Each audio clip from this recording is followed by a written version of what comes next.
urban streets and parks. The National Mall is lined on both sides with twin elm alleys, and the standout among those 600 trees is a living sculpture, the Jefferson elm. It hews to the apparent rule that classic American elms must have patriotic appellations, though it possesses no plaque to make itself known to passers-by.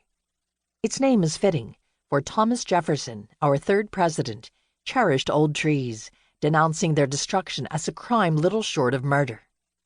During Jefferson's tenure in the White House, poachers, these midnight predators, rustled a grove of 70 towering tulip poplars from District of Columbia public land to sell as firewood.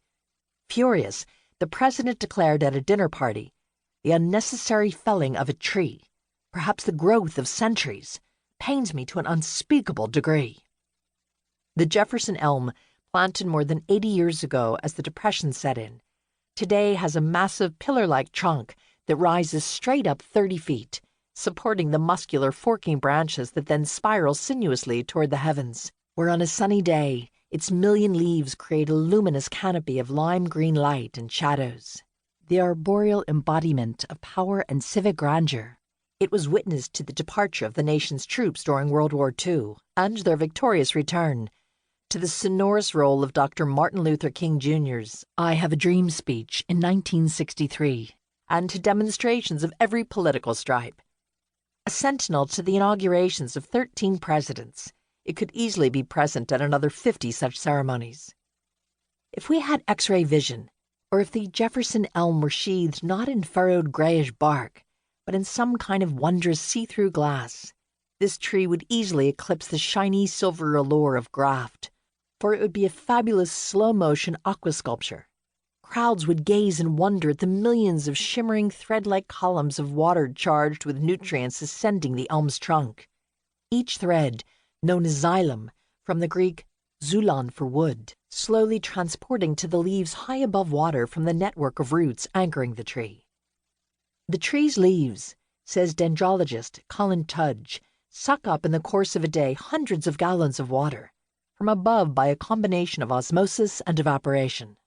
As the water transpires out of each underleaf's tiny stomata, from the Greek stoma for mouth, into the air, so the sap that remains in the leaf cells becomes more concentrated, and so more water is drawn from below, not in a crude and turbulent gush, but in millions and millions of orderly threads. The tension within them is enormous. The threads are taut as piano wires. Water molecules cling tightly together. Their cohesive strength is prodigious.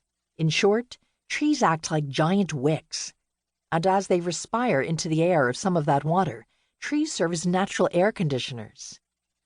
But the Jefferson elm is far more than a noble tree. It is the only elm in the entire District of Columbia with its own name, because it is that rarest of American elms, a flourishing specimen in the prime of life, unaffected by Dutch elm disease. In the late 1920s, the DED fungus was unwittingly introduced into several East Coast ports via French elm burl logs destined to be furniture veneer. Those shipments unleashed a slow-motion ecological and civic tragedy that would wipe out 100 million elms coast to coast, leaving streets, communities, whole cities bereft of character and beauty.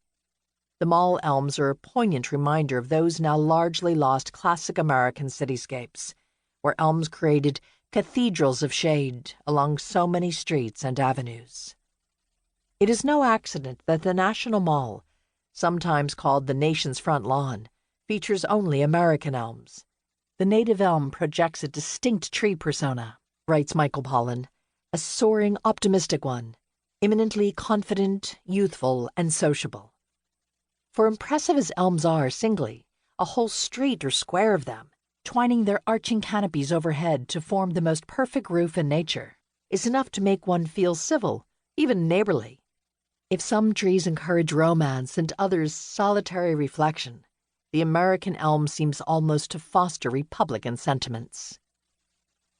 The modern American city is a great place to look at and learn about trees, because this fundamentally unnatural environment has a far bigger variety than any crowded real forest.